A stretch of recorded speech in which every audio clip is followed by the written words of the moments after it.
आज जो लेके आया हूं वो है एएनएम का टेस्ट। बात करें अपन यहाँ पर जो हमने यह क्वेश्चन क्या पूछा था, बीसीजी वैक्सीन कब लगाया जाता है। देखो यहाँ पे क्वेश्चन में क्या पूछा था, क्वेश्चन में पूछा था कि बीसीजी वैक्सीन कब लगाया जाता है। तो बीसीजी वैक्सीन कब लगाया जाता है, तो यहाँ पर सही आंसर क्या रहेगा, यहाँ पे जन्म के समय जो बीसीजी वैक्सीन है वो कब लगाया जाता है। बीसीजी जो वैक्सीन है ये लगाया जाता है कब, एट टाइम ऑफ बर्थ। ठीक है, ये बर्थ के समय इसको लगाया जाता है। और ये इसकी डोज कितनी होती है, इसकी जो डोज होती है वो होती है 0.05 ml। कितनी होती है, 0.05 ml। यदि बर्थ के समय इसे नहीं लगाया गया, ठीक है, तो हम इसे 1 महीने तक कितना लगाएंगे, 1 महीने बाद कितना लगाएंगे, 0.1 ml। ठीक है, कई बार इसका रूट के बारे में पूछा जाता है, तो रूट इसका क्या है, इसका जो रूट है वो है इंट्राडर्मल। ठीक है, इंट्राडर्मल रूट से इसे लगाया जाता है। और कई बार ऐसे भी पूछा जा सकता है कि बीसीजी वैक्सीन को डाइल्यूट करने के लिए कौन सा सॉल्यूशन यूज लेंगे, तो कौन सा लेते हैं, नॉर्मल सलाइन हमें इस काम में लेते हैं। तो नेक्स्ट क्वेश्चन क्या पूछा था, नेक्स्ट क्वेश्चन में क्या था, वैक्सीन कैरियर में कितनी वायल को ले जाया जा सकता है। जो वैक्सीन कैरियर होता है उसके अंदर कितनी वायल्स को ले जाया जा सकता है। तो यहां पर सही आंसर क्या रहेगा, यहाँ पर सही आंसर था वो 16 से 20। जो वैक्सीन कैरियर होता है उसके अंदर 16 से 20 वायल्स को ले जाया जा सकता है। ये एक तरह से ट्रांसपोर्ट की तरह काम करता है और कोल्ड चेन को मेंटेन करने का काम करता है। नेक्स्ट क्वेश्चन क्या पूछा था, नेक्स्ट क्वेश्चन की दोस्तों काफी इंपोर्टेंट है, नर्सिंग ऑफिसर के एग्जाम के लिए भी काफी इंपोर्टेंट है। माता के 100 ग्राम मिलीलीटर दूध के द्वारा कितनी कैलोरी प्राप्त की जाती है। जो माता होती है यानी कि जो मदर होती है, बात करें अपन यहाँ पर ऐसे भी पूछा जा सकता है आपसे कि ह्यूमन मिल्क है उसके द्वारा कितनी किलो कैलोरी प्रोवाइड की जाती है। तो यहाँ पर सही आंसर क्या है, यहाँ पे जो सही आंसर है वो है 66 किलो कैलोरी। जो 66 कैलोरी प्रोवाइड की जाती है किसके द्वारा, 100 ग्राम मिल्क के द्वारा। ठीक है, चलते हैं नेक्स्ट क्वेश्चन क्या था, नेक्स्ट क्वेश्चन था स्तनपान सप्ताह कब मनाया जाता है। जो स्तनपान सप्ताह है वो यानी कि ब्रेस्ट फीडिंग वीक्स के नाम से भी इसे जानते हैं अपन। तो ब्रेस्ट फीडिंग वीक्स कब मनाया जाता है, तो यहां पर सही आंसर क्या रहेगा, ये मनाया जाता है 1 अगस्त से 7 अगस्त के बीच में। यानी कि 1 अगस्त से, ठीक है, 1 अगस्त से कब, 7 अगस्त तक ये मनाया जाता है। कौन, ब्रेस्ट फीडिंग वीक। ठीक है, ब्रेस्ट फीडिंग वीक, इसे आप इंग्लिश में भी याद रख लो, ब्रेस्ट फीडिंग, ध्यान में रख लेना, कई बार एग्जाम में पूछा जा सकता है ब्रेस्ट फीडिंग वीक। ठीक है, ब्रेस्ट फीडिंग वीक, तो ये मनाया जाता है। ठीक है, चलते हैं नेक्स्ट क्वेश्चन क्या पूछा था यहाँ पर। देखो ये काफी इंपोर्टेंट क्वेश्चन है। क्वेश्चन में पूछा था वार्म चेन कंसेप्ट किसके लिए उपयोग में लिया जाता है। जो वार्म चेन कंसेप्ट है वो किसके उपयोग में लिया जाता है। तो यहाँ पर सही आंसर क्या था, यहाँ पर सही आंसर है वो है शिशु को हाइपोथर्मिया से बचाने के लिए। जो बच्चा होता है उसको हाइपोथर्मिया यानी कि उसका बॉडी का जो टेम्परेचर उसको कम होने से बचाने के लिए क्या किया जाता है, वार्म चेन एक तरह से जैसे कोल्ड चेन वैक्सीन के लिए होती है, वैसे ही वार्म चेन शिशु को हाइपोथर्मिया से बचाने के लिए उपयोग में लिया जाता है। ठीक है, इसके अंदर डिलीवरी का रूम का टेम्परेचर मेंटेन रखा जाता है, बेबी को ड्राई और कवर करके रखा जाता है। एक तरह से वार्म चेन मेंटेन करते हैं। चलते हैं नेक्स्ट क्वेश्चन में क्या था, नेक्स्ट क्वेश्चन में पूछा था, ये काफी इंपोर्टेंट क्वेश्चन है दोस्तों, नवजात शिशु में तापमान लेने की सबसे उपयुक्त जगह है। यानी कि जो बेबी न्यूबॉर्न है उसमें सबसे उपयुक्त जगह कौन सी है जहां से अपन तापमान ले सकते हैं। तो यहां पर सही आंसर क्या है, यहां पर सही आंसर है वो है एक्सिलरी। जो एक्सिलरी जो पार्ट है यहां से जो एक्सिलरी जो पार्ट है वो सबसे बेस्ट है किसके अंदर, नियोनेट होता है, नियोनेट के अंदर टेम्परेचर लेने का। ठीक है, टेम्परेचर लेने का जो सबसे बेस्ट है वो कौन सा है, यह है एक्सिलरी। तो यहां से क्वेश्चन पूछा जा सकता है आपसे। चलते हैं नेक्स्ट क्वेश्चन की तरफ। नेक्स्ट क्वेश्चन में क्या पूछा था, नेक्स्ट क्वेश्चन में पूछा था ओम्फेलाइटिस का मतलब क्या होता है। ये काफी इंपॉर्टेंट है कि ओम्फेलाइटिस का मतलब क्या होता है। अम्बिलिकल कोर्ड का संक्रमण होना और श्वसन का संक्रमण होना और इनमें से कोई नहीं। तो यहां पर सही आंसर क्या है, यहां पे सही आंसर है वो अम्बिलिकल का संक्रमण होना, जो अम्बिलिकल होती है, अम्बिलिकल जैसे मान लो सपोज करो ये बेबी है ना, तो इसकी अम्बिलिकस होती है, ये जो अम्बिलिकस है इसके अंदर क्या है, इन्फेक्शन हो जाना, इसके अंदर इन्फेक्शन हो जाना, इसे क्या कहते हैं, इसे कहते हैं अपन ओम्फेलाइटिस। क्या कहते हैं इसे अपन, ओम्फेलाइटिस इसे अपन कहते हैं। नेक्स्ट क्वेश्चन की बात करें अपन, नेक्स्ट क्वेश्चन में क्या पूछा है, सामान्यतः गर्भाशय का भार कितना होता है, यानी कि नॉर्मल जो सामान्य होती है, यानी कि सामान्य जो यूट्रस होता है उसका वेट कितना होता है। तो सही आंसर क्या रहेगा यहाँ पर, यहाँ पे सही आंसर है वो है 60 ग्राम, यानी कि जो नॉर्मल यूट्रस है उसका 60 ग्राम वेट होता है, ठीक है। और प्रेगनेंसी के दौरान इसका वजन कितना बढ़ जाता है, टोटल इसका वजन हो जाता है वो कितना, 1000 ग्राम तक इसका वजन इंक्रीज हो जाता है। तो ये क्वेश्चन पूछा जा सकता है एग्जाम के अंदर आपको, ठीक है। चलते हैं नेक्स्ट क्वेश्चन की तरफ। नेक्स्ट क्वेश्चन में क्या पूछा था, महिला के यूरिनरी ब्लैडर की क्षमता कितनी होती है, जो महिला का जो यूरिनरी ब्लैडर है उसकी क्षमता कितनी होती है, ठीक है। तो इसकी जो क्षमता होती है 450 मिलीलीटर, यानी कि जो महिला का यूरिनरी ब्लैडर है उसकी 450 ml मिलीलीटर होता है। लेकिन जैसे इसके अंदर एक्सटेंड की बात करें, अगर एक्सटेंड होता है तो यानी कि मैक्सिमम कितना आ सकता है, मैक्सिमम 600 से 800 ml यूरिन स्टोरेज हो सकता है, लेकिन उसकी जो नॉर्मल कैपेसिटी है वो कितनी होती है, 450 ml। तो यहाँ पर सही आंसर रहेगा अपना, वो रहेगा कौन सा, 450 ml।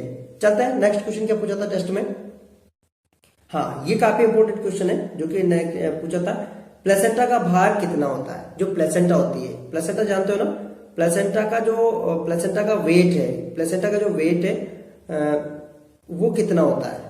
तो यहाँ पर जो प्लेसेंटा का वेट कितना होता है, सही आंसर क्या रहेगा यहाँ पर सही आंसर है वो है 500 ग्राम। जो प्लेसेंटा होती है उसका वजन होता है वो होता है 500 ग्राम, ठीक है।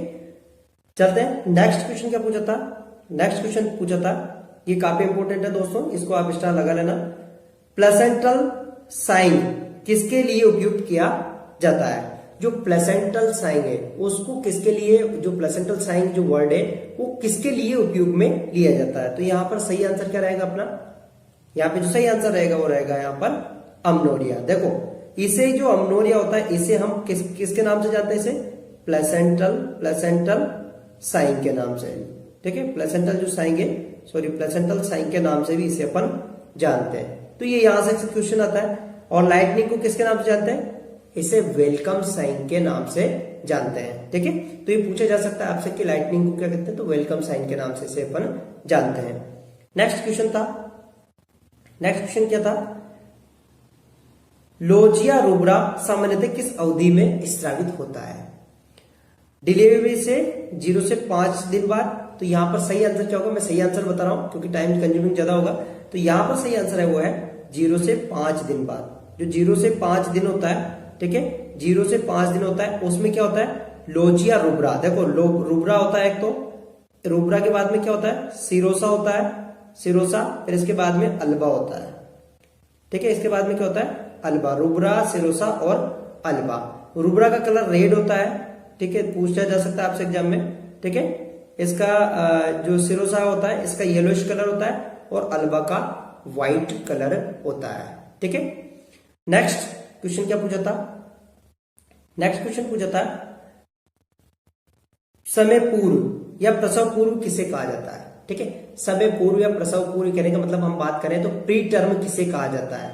तो यहां पर सही आंसर क्या होगा, प्री टर्म किसे कहते हैं अपन, प्री टर्म कहते हैं वो 37 सप्ताह से पहले जिसी का जन्म होता है, यानी कि 37 जो वीक्स हैं, 37 जो वीक्स है गेस्टेशन का, उसके पहले अगर बेबी का बर्थ होता है तो उसे कहते हैं अपन, क्या कहते हैं उसे अपन, प्रसव पूर्व या प्री टर्म बेबी उसे कहते हैं।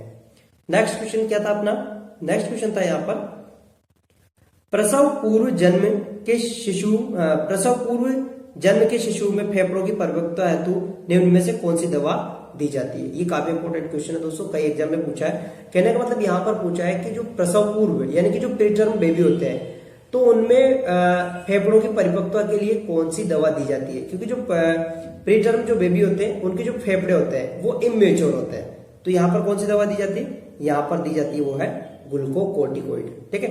ग्लूकोकोर्टिकोइड दी जाती है, ग्लूकोकोर्टिकोइड में भी क्या है, बेटनामेथासोल, ठीक है। तो ये दवा दी जाती है।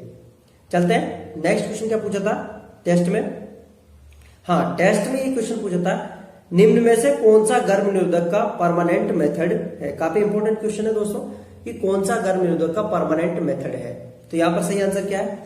Non scalpel vasectomy. ठीक है, नॉन स्केपल जो वेसेक्टोमी होता है ये परमानेंट मेथड है, क्योंकि इसमें क्या होता है, जो वासा ऑफ डिफरेंस है उसे क्या कर दिया जाता है? कट कर दिया जाता है। ठीक है, तो जब वासा ऑफ डिफरेंस को कट कर दिया जाएगा यानी स्पर्म का मूवमेंट नहीं होगा, तो ये क्या है? एक तरह से परमानेंट मेथड है। ये मेल के अंदर होता है। ऐसे फीमेल के अंदर की बात करें तो फीमेल के अंदर होता है वो होता है ट्यूबेक्टोमी। क्या होता है? ट्यूबेक्टोमी। ठीक है, बेरियर मेथड भी परमानेंट नहीं है, नेचुरल कॉन्ट्रासेप्टिव परमानेंट नहीं है, ओरल इंट्रायूटेराइन कॉन्ट्रासेप्टिव डिवाइस भी परमानेंट नहीं है। ठीक है, तो यहां पर सही आंसर है वो है लास्ट वाला। चलते हैं नेक्स्ट क्वेश्चन में क्या था दोस्तों, ये काफी अच्छा क्वेश्चन है, कई बार एग्जाम में पूछा जा चुका है। ओसिएंडर साइन क्या है? यानी कि ओसिएंडर साइन क्या है? योनि में पल्सेशन के उपस्थित होना। तो मैं आपको सही आंसर बता देता हूं कि यहाँ पे योनि के अंदर जो पल्सेशन उपस्थित होना उसे ही क्या कहते हैं अपन? ओसिएंडर साइन कहते हैं। ठीक है, बात करें तो योनि का ब्लूइश होना तो इसे चैडविक साइन कहते हैं। ठीक है, इसे गुडल साइन कहते हैं, और यहाँ पर पिकास के साइन इसे कहते हैं। तो यहां पर जो अपना सही आंसर है वो रहेगा अपना यहाँ पर ये वाला पहला वाला। चलते हैं नेक्स्ट क्वेश्चन की तरफ। दोस्तों ये काफी इंपॉर्टेंट क्वेश्चन है, बहुत एग्जाम में पूछा हुआ क्वेश्चन है। शिशु में जन्म के पश्चात कितनी आयु में दांत निकलना शुरू हो जाते हैं? जो शिशु की उम्र होती है उसमें कितनी उम्र में दांत निकलना शुरू हो जाते हैं? तो यहां पर जो सही आंसर है वो है 6 माह। 6 माह की जो उम्र होती है उसके अंदर शिशु के दांत निकलना शुरू हो जाते हैं। और सबसे पहले कौन से दांत निकलते हैं?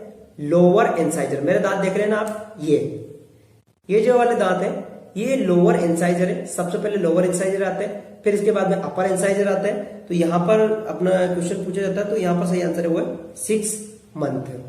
चलते हैं नेक्स्ट क्वेश्चन की तरफ। देखो यहां पे क्वेश्चन काफी इंपॉर्टेंट है। बच्चों में सबसे कॉमन कौन सा फ्रैक्चर पाया जाता है? जो बच्चे होते हैं उनके अंदर कौन सा फ्रैक्चर पाया जाता है? तो यहां पर सही आंसर क्या रहेगा? यहां पे सही आंसर है वो है, यहां पे सही आंसर है वो है ग्रीन स्टिक फ्रैक्चर। देखो एक सिंपल सी बात बता देता हूं मैं। ग्रीन स्टिक फ्रैक्चर में क्या होता है कि यहां पर एक तरह से जो बोन है वो क्या होती है, एक तरह से वन साइड से बेंड हो जाती है और अदर साइड से फ्रैक्चर हो जाती है। जैसे मान लो ये बोन है तो ये एक तरह से यहां से क्या है, इधर की तरफ से क्या हो गई, बेंड हो गई। ठीक है, इधर से तरफ से क्या हो गई, ये बेंड हो गई। ठीक है, और एक तरफ से क्या देखो यहां से ये फ्रैक्चर हो गया। क्या हो गया? फ्रैक्चर हो गया। तो ये क्वेश्चन पूछा जा सकता है। तो यहां पर सही आंसर है वो है दूसरा वाला। चलते हैं नेक्स्ट क्वेश्चन की तरफ। नेक्स्ट क्वेश्चन में क्या पूछा है? नेक्स्ट क्वेश्चन में पूछा है मीजल्स वैक्सीन किस रूट से द्वारा दिया जाता है? ये काफी इंपॉर्टेंट क्वेश्चन है दोस्तों कि मीजल का जो वैक्सीन है वो किस रूट के द्वारा दिया जाता है? सबक्यूटेनियस, इंट्रामस्कुलर, इंट्राडर्मल और इंट्रावेनस। तो यहां पर सही आंसर क्या होगा? यहां पे सबसे जो सही आंसर है वो है सबक्यूटेनियस। दोस्तों काफी इंपॉर्टेंट है, कई एग्जाम में पूछा है। इसमें हम सबक्यूटेनियस रूट से देते हैं। किसके देते हैं अपन? सबक्यूटेनियस रूट से देते हैं। कौन से को? मीजल्स वाले वैक्सीन को। और इसकी जो पहली डोज दी जाती है वो 9 मंथ पर दी जाती है। मैं ध्यान आपको बताता हूं कब दी जाती है और किसके साथ दी जाती है? विटामिन ए के साथ में। ठीक है, तो ये कई एकदम पूछा जा सकता है कि किसके साथ दी जाती है, तो विटामिन ए के साथ में दी जाती है। नेक्स्ट क्वेश्चन देख लेते हैं। हाँ, ये काफी इंपॉर्टेंट क्वेश्चन है, ये भी कई एग्जाम पूछा है। टीबी की कंफर्मेशन जांच क्या है? तो टीबी की कंफर्मेशन जांच क्या है? यहां पे सही आंसर क्या है? बलगम एग्जामिनेशन, यानी कि स्पुटम, जो स्पुटम है, स्पुटम कल्चर। ठीक है, समझ में आ गया ये स्पुटम कल्चर, ये काफी इंपॉर्टेंट है। स्पुटम कल्चर टीबी की कंफर्मेटिव जांच है, क्योंकि स्पुटम के अंदर हम जो माइक्रोबैक्टीरियम ट्यूबरकुलोसिस है उसके माइक्रोऑर्गेनिज्म को देख सकते हैं। अगर माइक्रोऑर्गेनिज्म प्रेजेंट है तो उसका मतलब क्या है कि टीबी पॉजिटिव है। इसके बाद चलते हैं नेक्स्ट क्वेश्चन की तरफ, देख लेते क्या है। ये क्वेश्चन काफी इजी है। यहाँ पे विश्व स्वास्थ्य दिवस कब मनाया जाता है? यानी कि बात करें पर तो वर्ल्ड हेल्थ ऑर्गेनाइजेशन जो वर्ल्ड हेल्थ डे है वो कब मनाया जाता है? तो यहां पर सही आंसर क्या होगा? सही आंसर हुआ 7 अप्रैल। जो 7 अप्रैल को विश्व स्वास्थ्य दिवस मनाया जाता है, और वो भी किस वजह से मनाया जाता है? क्योंकि 7 अप्रैल को ही WHO वर्ल्ड हेल्थ ऑर्गेनाइजेशन की इनोग्रेशन हुआ था। बात करते हैं नेक्स्ट क्वेश्चन की। बात करें यहाँ पर क्वेश्चन काफी इंपॉर्टेंट है ये भी, डेंगू वायरस का वाहक है। देखो डेंगू यहाँ पर वाहक पूछा है, यानी कि वेक्टर पूछा है। क्या पूछा है यहाँ पर? वेक्टर। देखो डेंगू तो क्या है, डेंगू जो होता है, डेंगू होता है वो किसकी वजह से होता है? डेंगू एक वायरस की वजह से होता है, ठीक है। और ये वायरस कब पाया जाता है? ये पाया जाता है मॉस्क्यूटो, ठीक है, मॉस्क्यूटो में पाया जाता है। और वो भी कौन सा मॉस्क्यूटो? यहाँ पे सही आंसर है वो है एडिज एजिप्टी मच्छर। काफी इंपॉर्टेंट दोस्तों, कई बार आपसे इसका नाम है, को नाम है टाइगर मॉस्क्यूटो, तो ये पूछा जा सकता है। तो यहाँ पर सही आंसर है अपना वो है एडिज एजिप्टी मच्छर। इसके बाद बात कर लेते हैं, यहां पर क्वेश्चन में क्या पूछा था? देखो गर्भावस्था के दौरान टीटी की कितनी डोज लगाई जाती है? ये काफी इंपॉर्टेंट क्वेश्चन है। तो कितनी डोज लगाई जाती है गर्भावस्था के दौरान टीटी की? तो यहाँ पे जो सही आंसर है वो है 2 बार। देखो 2 डोज लगाई जाती है टीटी की, एक तो फर्स्ट डोज और एक सेकंड डोज। फर्स्ट डोज कब लगाई जाती है पूछा जा सकता है, और सेकंड डोज कब लगाई जाती है? फर्स्ट डोज अर्ली, ठीक है, अर्ली डिटेक्शन ऑफ प्रेगनेंसी। जैसे ही प्रेगनेंसी का पता लगा तो हमें क्या लगवाना है? टीटी की फर्स्ट डोज लगवानी है। अब जो फर्स्ट डोज लगवाई थी उसके बीच में 1 महीने बाद में दूसरी डोज लगवाना है, ठीक है, समझ में आ गया? 1 मंथ बाद दूसरी डोज लगवाना है। नेक्स्ट क्वेश्चन क्या था? हाँ, नेक्स्ट क्वेश्चन था WHO के अनुसार न्यूनतम कितनी एंटीनेटल विजिट होना चाहिए? यानी कि WHO के अनुसार कितनी बार जो प्रेग्नेंट वुमेन है उसे हॉस्पिटल के अंदर चेकअप कराना जाना चाहिए, यानी कि मिनिमम की बात कर रहे हैं अपन यहाँ पर। तो यहाँ पर सही आंसर है वो है 4 बार, ठीक है, कम से कम 4 बार उसको हॉस्पिटल में जाकर दिखाना चाहिए प्रेगनेंसी के दौरान। पहले ये 3 बार था, लेकिन WHO ने अब इसको इंक्रीज कर दिया है। नेक्स्ट क्वेश्चन क्या था? नेक्स्ट क्वेश्चन की बात कर ले अपन। नेक्स्ट क्वेश्चन में क्या है? ओरल कॉन्ट्रासेप्टिव पिल किस प्रकार का गर्भधारण से रोकती है? यानी कि जो ओरल कॉन्ट्रासेप्टिव पिल है वो किस प्रकार से गर्भधारण को रोकती है? तो यहां पर सही आंसर क्या होगा?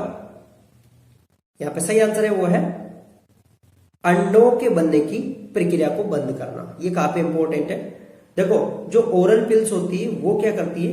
जो ओवुलेशन होता है, ओवुलेशन क्या होता है? ओवुलेशन या ओवम का फॉर्मेशन हो जाता है, इसे क्या करती है?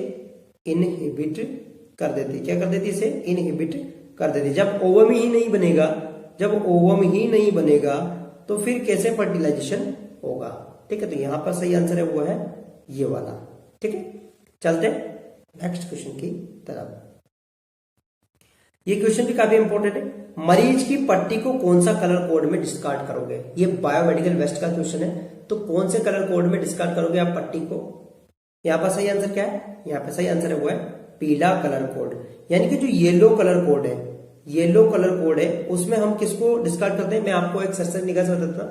जो येलो कलर कोड की बात करें तो इसके अंदर हम जो डिस्कार्ड करते हैं वो ह्यूमन एनाटॉमिकल वेस्ट हो, या फिर बैंडेज हो, ठीक है, या फिर बैंडेज हो, या फिर ह्यूमन एनाटॉमिकल वेस्ट हो, या फिर एक्सपायरी मेडिसिन हो। अभी नया कंसेप्ट आ गया, एक्सपायरी मेडिसिन भी किसमें अंदर, एक्सपायरी जो मेडिसिन है वो भी किसमें डिस्कार्ड करते हैं?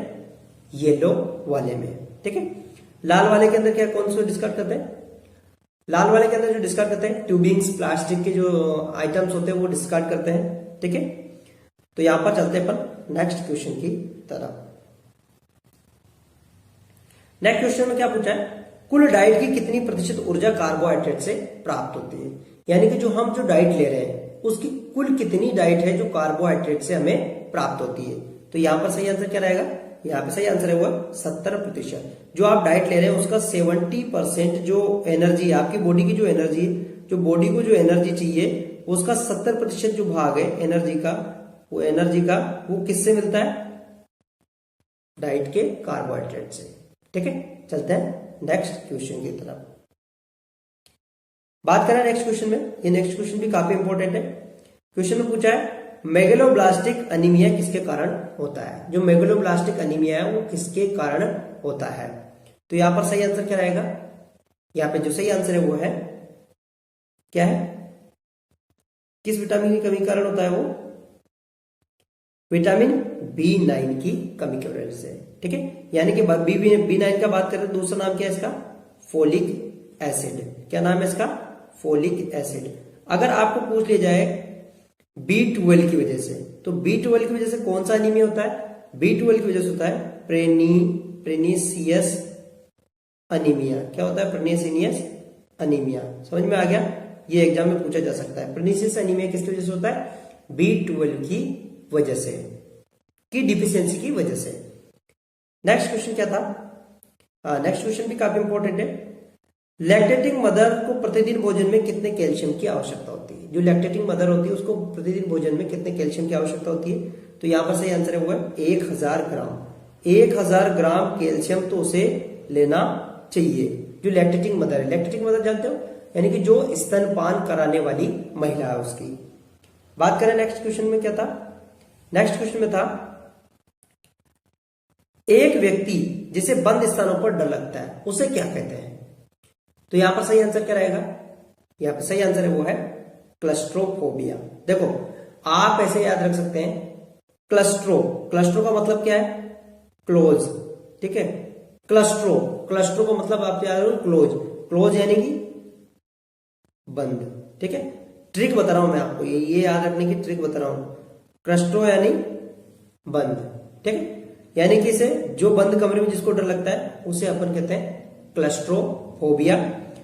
एग्रोफोबिया की बात करें तो यानी कि ओपन खुले स्पेस में अगर जो डर लगता है उसे कहते हैं अपन एग्रोफोबिया, ठीक है।